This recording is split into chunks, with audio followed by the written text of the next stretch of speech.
Hello बंधु बान्धवीসকল মোৰ চেনেলৰ অন্য এক ভিডিঅ'লৈ আপোনালোকক বহুত বহুত স্বাগতম।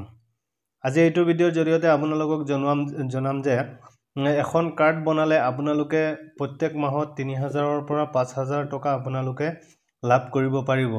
ইয়াত আপোনালোকে ৰেজিষ্ট্ৰেচন কৰাৰ লগে লগে আপোনালোকে 3000 বা 5000 টকা আপোনালোকে ল'ব পাৰিব।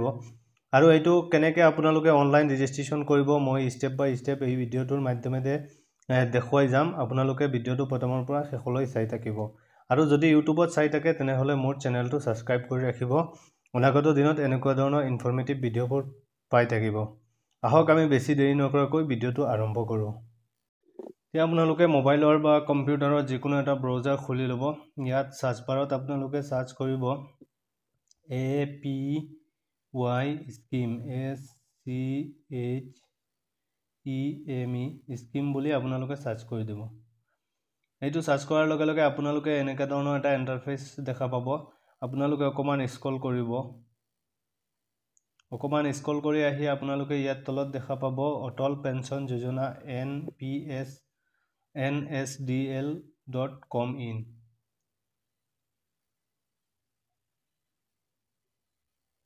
এই যেটো ওয়েবসাইট আছে আপোনালোকে ইয়াত ক্লিক কৰি দিব। ইয়াত ক্লিক কৰাৰ লগে লগে আপোনালোকৰ সন্মুখত এনেকুৱা ধৰণৰ ইন্টাৰফেস দেখা পাব। ইয়াত আপোনালোকে ওপেন ইয়োৰ NPS একাউন্ট এই ওপৰত ওপেন ইয়োৰ NPS একাউন্ট ইয়াত আপোনালোকে ক্লিক কৰি দিব।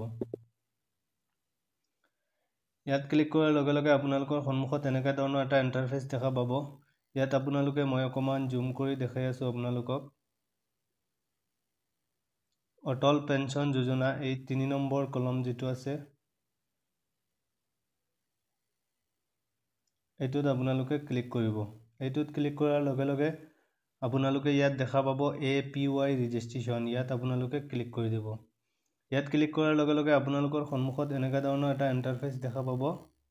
ইয়াত নিউ ৰেজিষ্ট্ৰেচন লিখা আছে কমপ্লিটেড পেন্ডিং ৰেজিষ্ট্ৰেচন এইবোৰ লিখা আছে। ইয়াত আপোনালোকে প্ৰথমত আপোনালোকে দেখা পাব whether income tax payer আপুনি যদি ইনকাম টেক্স দি থাকে তেনেহলে আপুনি yes দিব আৰু নহলে আপোনালোকে no মাৰি দিব। ইয়াৰ পিছত দিছে select your bank আপোনাৰ যেটো বেংক আছে আপোনালোকে এই বেংকটো সিলেক্ট কৰি ল'ব।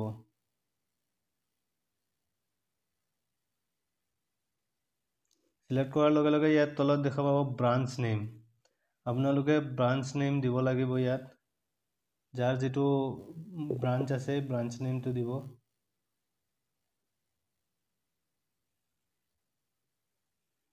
এটো দিয়াৰ লগে লগে আপোনালোকে ইয়াত দেখা পাব বেংক একাউন্ট টাইপ আপোনাৰ সেভিং একাউন্ট নে কাৰেন্ট একাউন্ট যদি কাৰেন্ট একাউন্ট থাকে কাৰেন্ট একাউন্ট দিব নহলে সেভিং একাউন্ট দিব। ইয়াৰ পিছত দিছে বেংক একাউন্ট নাম্বাৰ আপোনাৰ বেংক একাউন্ট নাম্বাৰটো ইয়াত বহাই দিব। ইয়াৰ পিছত মই বেংক IFSC কোড আপোনাৰ বেংক IFSC কোড আছে এটো বেংক IFSC কোডটো ইয়াত বহাই দিব। ইয়াৰ পিছত please select option your offline KYC আধাৰ আপোনালোকে KYC আধাৰ এইটোত আপোনালোকে ক্লিক কৰি দিব। ইয়াৰ পিছত ইয়াত আপোনালোকে এন্টাৰ আধাৰ নাম্বাৰ আপোনালোকৰ আধাৰ নাম্বাৰটো বহাব। ইমেইল ID বহালেও হ'ব নবহালেও হ'ব। ইয়াৰ পিছত পেনশন এমাউন্ট ইয়াত দিছে পেনশন এমাউন্ট আপোনাৰ 1000 ৰ পৰা 1000 2000 3000 4000 5000 লৈকে আপুনি যদি 1000 লয় আপুনি ল'ব পাৰিব 2000 ললেও ল'ব পাৰিব 3000 ললেও ল'ব পাৰিব। ইয়াৰ পিছত দিছে পিৰিয়ড এন্ড কনট্ৰিবিউশন এইটো মান্থলি আপুনি পে কৰিব নে আপুনি হাফ ইয়াৰলি কৰিব যেনেকৈ আপুনি কৰিব তেনেকৈ এইটো সিলেক্ট কৰি দিব। ইয়াৰ পিছত ইয়াত দেখা পাব এটা বক্স আছে এইটো আপোনালোকে টিক মাৰ্ক লগাই দিব। ইয়াৰ পিছত এডেড এন্টাৰ ক্যাপচা এই ক্যাপচাটো আপোনালোকে বহাই ইয়াত জেনাৰেট OTPত ক্লিক কৰি দিব। এই জেনাৰেট OTPত ক্লিক কৰাৰ লগে লগে আপোনাৰ আধাৰ কাৰ্ডত লিংক থকা যেটো মোবাইল নম্বৰ আছে ইয়াত এটা OTP যাব।